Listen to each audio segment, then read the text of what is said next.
तो राम राम भाई। आज हम लोग करने वाले दोस्तों हमारे असिस्टेंट प्रोफेसर सिलेबस के अंतर्गत संत संप्रदाय के अंतर्गत जो कि है मीरा बाई, उसके जो भी संभावित क्वेश्चन बनते हैं उनका हम अध्ययन करेंगे आज। ठीक है, तो सबसे पहले इनकी सामान्य परिचय की बात कर लेते हैं। इनका जन्म 1498 ग्राम कुड़की पाली में इनका जन्म हुआ। इनकी माता का क्या नाम था, पिता का क्या नाम था, ठीक है, दादा का क्या नाम था, ये भी महत्वपूर्ण जानकारी है। तो हम देखते हैं इनका माता का नाम था वीर कुंवरी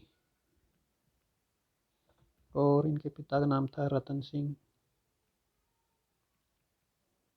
इनके दादा का नाम था दूधा जो कि मेड़ता के शासक थे। ठीक है, और इनके पिता थे वो बाजोली, जो एक ठिकाना हुआ करता था पहले नागौर, यहाँ के जागीरदार थे। ठीक है, ये सामान्य जानकारी हो गई। इसके अलावा तो हम बात कर लेते हैं इनके मूल नाम। इनका मूल नाम क्या था, मतलब बचपन का नाम क्या था इनका। तो इनके मूल नाम दो नाम थे, एक तो था पेमल और एक था कस्तूरबाई। दो नाम थे इनके बचपन में, कस्तूरबाई, कस्तूरबाई। और दोस्तों जो पेमल है, ये पेमल हमारे नोट तेजा जी की पत्नी का नाम भी था। तेजा जी की पत्नी का नाम भी था। ठीक है, तेजा जी की पत्नी का नाम भी था, तो इसमें कंफ्यूज नहीं होना। उनका नाम पेमल दे था, इनका नाम पेमल था। ठीक है, सेम नाम कसूबा इनका बचपन का नाम था। अब बात कर लेते हैं कि जैसे इनका जन्म हुआ था इनका, तो उसी समय इनकी जन्म के समय इनकी माता जी की मृत्यु हो गई। ठीक है, इनकी माता जी की मृत्यु हो गई।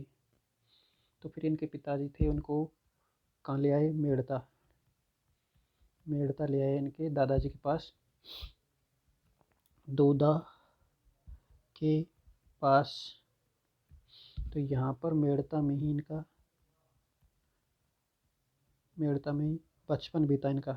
बचपन या कह सकते हो आप लालन पालन हुआ इनका, लालन पालन। तो यहाँ पर इनका लालन पालन हुआ था। ठीक है, ये बात हो गई। और अब बात करते हैं कि भाई इनमें भक्ति भाव कैसे जागा। तो एक बात और लिखने की, मतलब इतना महत्वपूर्ण नहीं है, महत्वपूर्ण पॉइंट हम लिखेंगे। एक बार एक बारात जा रही थी, तो वहाँ पर मतलब ये छोटी थी, 6 साल की थी लगभग। तो ये बारात को देख रही थी, तो बच्चे हैं तो जिज्ञासा होती है, भाई ये दूल्हा कौन है, कहाँ जा रहा है, कैसे जा रहा है। तो ऐसे कुछ सवाल कर रही थी और कहने लगी मुझे दूल्हा चाहिए। तो इस वजह से फिर इनकी दादी ने क्या जिद्दी करने लगी, तो दादी ने इनको, एक है चार भुजन नाथ का मंदिर है, चार भुजन नाथ का, जो कि इनके दादा ने बनवाया था, चार भुजन नाथ मंदिर। तो दादी वहाँ पे ले गई और कृष्ण जी की मूर्ति थी उसमें, कृष्ण मंदिर था मूलतः। कृष्ण कृष्ण जी की मूर्ति उसको दिखाकर कहा कि यही तुम्हारे पति है, यही पति है तुम्हारे, ये बोल दिया। मतलब बच्चे को थोड़ा जिद्दी करे थे उसको रखने के लिए। तो इनके मन में तभी से ये बैठ गया, तभी से कृष्ण को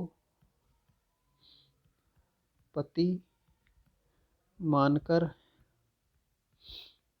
पूजा करती थी आजीवन। फिर आजीवन इसी के बाद से उन्होंने कृष्ण को ही अपना पति मान लिया। ठीक है, तो इस तरह इनके जो कृष्ण के प्रति जो भाव था वो जगह। और दूसरा इनके गुरु थे, बचपन के जो गुरु थे, पंडित गजाधर। जो बचपन के गुरु थे, इन्होंने इसको संगीत शिक्षा, ठीक है, संगीत शिक्षा, नृत्य शिक्षा और जो कृष्ण भक्ति की ओर मोड़ने में इनका महत्वपूर्ण भाग था। कृष्ण भक्ति की ओर मोड़ने में महत्वपूर्ण योगदान इनका था, महत्वपूर्ण योगदान इनका था। ठीक है, तो ये बात हो जाती है इस तरह। तो इस तरह इनके जो गुरु थे, दूसरे एक और गुरु की बात कर लेते, वो अभी बाद में बात करेंगे। तो इस तरह इनका बचपन बीत गया। पंडित गजाधर से इन्होंने शिक्षा ली, संगीत की, नृत्य की। फिर बात आती है भाई इनके विवाह। तो इनका विवाह हुआ है 1516 में राणा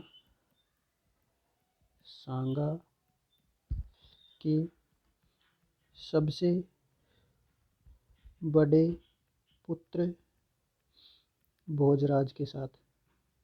ये विवाह करना नहीं चाहती थी, लेकिन घर वालों के दबाव में विवाह करना पड़ा इनको। ठीक है, तो भोजराज के साथ घर वालों ने विवाह कर दिया।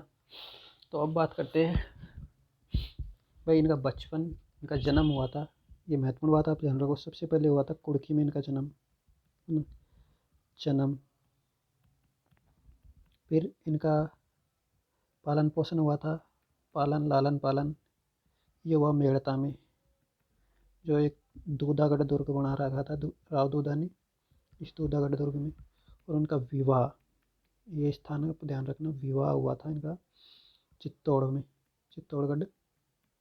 ठीक है, तो ये महत्वपूर्ण जानकारी, इसका विवाह हो गया चित्तौड़गढ़ में। ठीक है, इनका विवाह हो गया। फिर इसके बाद में क्या, 1517 में खातौली का युद्ध हुआ, आपको पता होगा खातौली का युद्ध हुआ था, जो कि तत्कालीन बूंदी में था, फिर जैसे वर्तमान में ये कोटा में है। तो उसमें ये घायल हो गए। तो 1523 में भोजराज की मृत्यु हो गई। फिर इनमें बिल्कुल वैराग्य जाग गया। फिर वैराग्य, पहले ही कृष्ण भक्ति थी, पहले ही कृष्ण को ये पति के रूप में पूज रही थी, लेकिन मृत्यु के बाद तो बिल्कुल इनका संसार से मोह उठ गया। ठीक है, तो इसके बाद में इन्होंने, जो एक महत्वपूर्ण बात है, जो रतन, इनके बाद में राणा सांगा की मौत हो गई थी 1528 में। ठीक है, मृत्यु हो गई थी। फिर इनकी मृत्यु के बाद में थे रतन सिंह। इनकी मृत्यु के बाद में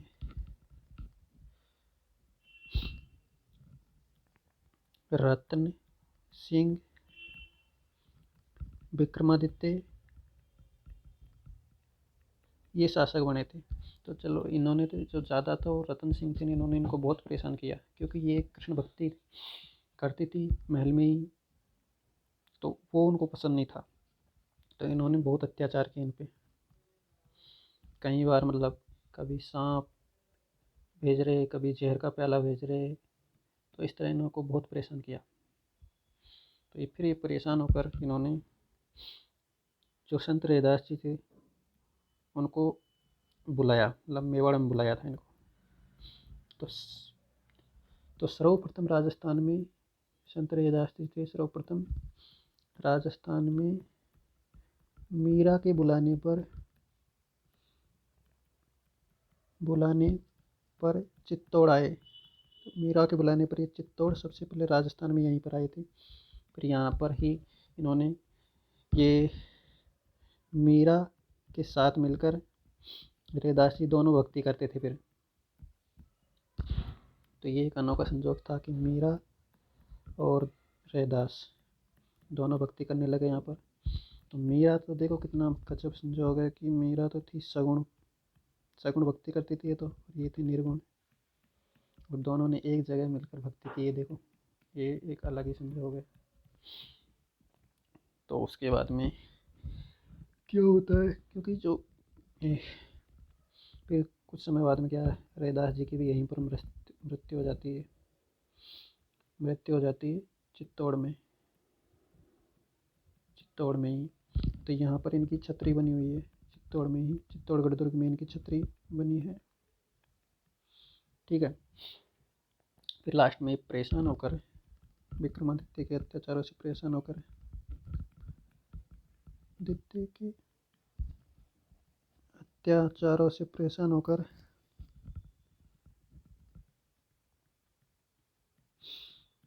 होकर, ये महत्वपूर्ण बात, परेशान होकर तुलसीदास की सलाह पर, जो तुलसीदास जी थे हमारे, उन तुलसीदास जी की सलाह पर वृंदावन चली गई। इस तरह इनका अधिकांश समय वो वृंदावन में गुजरा। इसके बाद में जो अंतिम समय है, अंतिम समय, ये महत्वपूर्ण क्वेश्चन पूछा जाता है, अंतिम समय है ये द्वारिका में आ गई, मतलब द्वारिका गुजरात में आ गई। वहाँ अंतिम समय इनका वहाँ गुजरा। और अंत में ये कहावत कहा जाता है कि जो वहाँ पर रणछोड़ राय जी का मंदिर था,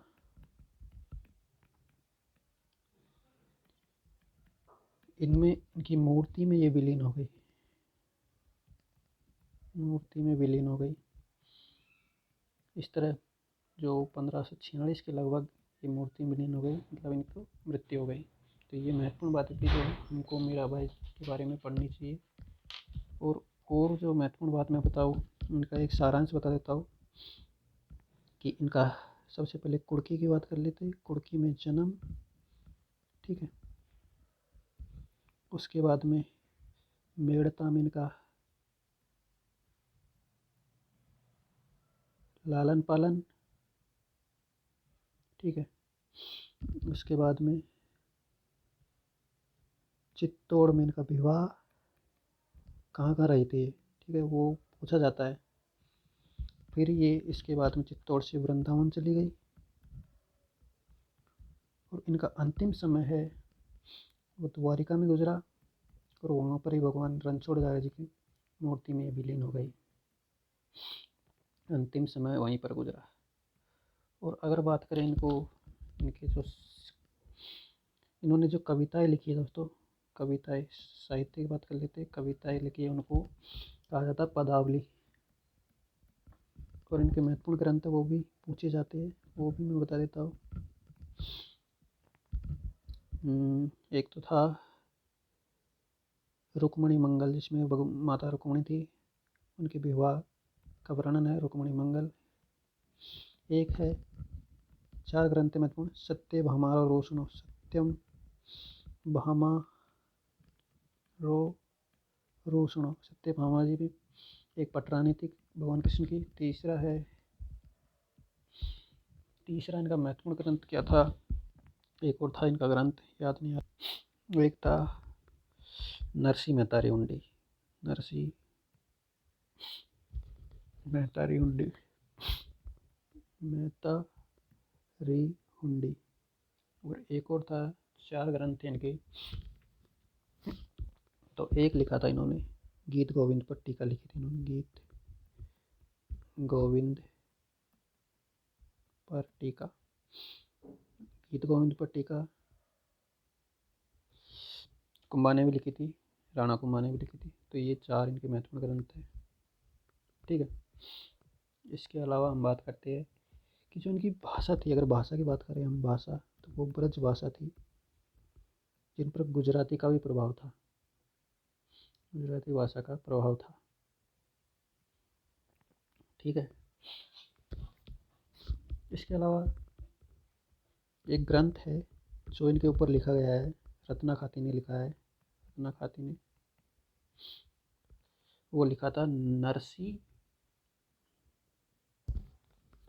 बाईरो मायरो, नरसी बाईरो मायरो, ठीक है ना, ये लिखा है।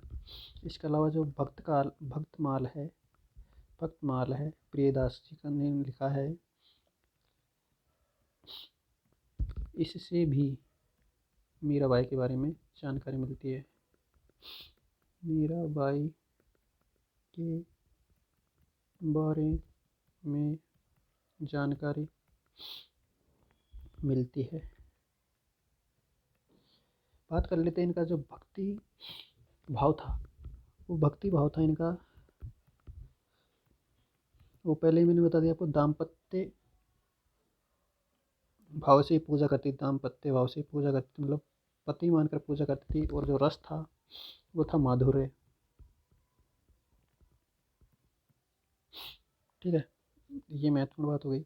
अब महत्वपूर्ण बात है कि, ठीक है, मैंने बता दिया आपको, एक बात समझ लेता हूँ मैं, पंडित जो गजाधर जी थे, गजाधर इनके बचपन के गुरु जिन्होंने इनको शिक्षा दी संगीत की, गजाधर जी, तो वो क्या उनकी शादी के समय इनके साथ गए थे चित्तौड़, चित्तौड़ गए। तो वहाँ पर इनको राणा सांगा ने, मतलब रहने के लिए राणा सांगा ने 2 जागीरें दी, 2 जागीरें दी, एक पुर की और एक मांडल की, दोनों को दोनों भीलवाड़ा में है। तो लगभग मीराबाई के बारे में हमने सब कुछ है वो कंप्लीट कर लिया है। इसके बाद में कुछ शेष नहीं रहता है आई थिंक, मेरे हिसाब से। ठीक है, और जो महत्वपूर्ण 2-3 पॉइंट है वो मैं आपको समेट लेता हूँ। जो मीराबाई के रिलेटेड ये कि वागड़ की मीरा किसको कहा जाता है। मीराबाई से बने तो वागड़ की मीरा, वागड़ की मीरा कहा जाता है गौरीबाई को, क्योंकि ये भी श्री कृष्ण को, डूंगरपुर की थी, श्री कृष्ण को पति मानकर ही पूजा करती थी, इसलिए इनको कहा जाता है वागड़ की मीरा। और जो मीरा है उनको कहा जाता है राजस्थान की राधा, क्योंकि राधा की तरह इन्होंने भक्ति की थी, श्री कृष्ण जी को पति रूप में इन्होंने पाना चाहा, तो राजा कहा जाता है मीराबाई को। इसके अलावा 2-3 पॉइंट है ऐसे ही राधा मीरा से रिलेटेड, वो है किशनगढ़ की मीरा किसको कहा जाता है। किशनगढ़ की मीरा कहा जाता है दोस्तों बनी ठनी को। ठीक है, और एक और महत्वपूर्ण पॉइंट है हमारा, जो मत्स्य संघ है, मत्स्य संघ की मीरा, जो चरणदास जी की शिष्य थी दोस्तों सहजोबाई, उनको कहा जाता है सहजोबाई, जो कि चरणदास जी की शिष्य थी। ठीक है ना, तो ये महत्वपूर्ण बात है दोस्तों हम मीराबाई के बारे में। इससे ज़्यादा और कुछ पूछा नहीं जाएगा, पूछा जाएगा तो इसमें से पूछा जाएगा। तो ये कैसा लगा, प्रयास किया है समझाने का, आई होप आपको समझ में आया होगा। पसंद आता तो आप लाइक कर सकते हो वीडियो को। धन्यवाद, जय हिंद।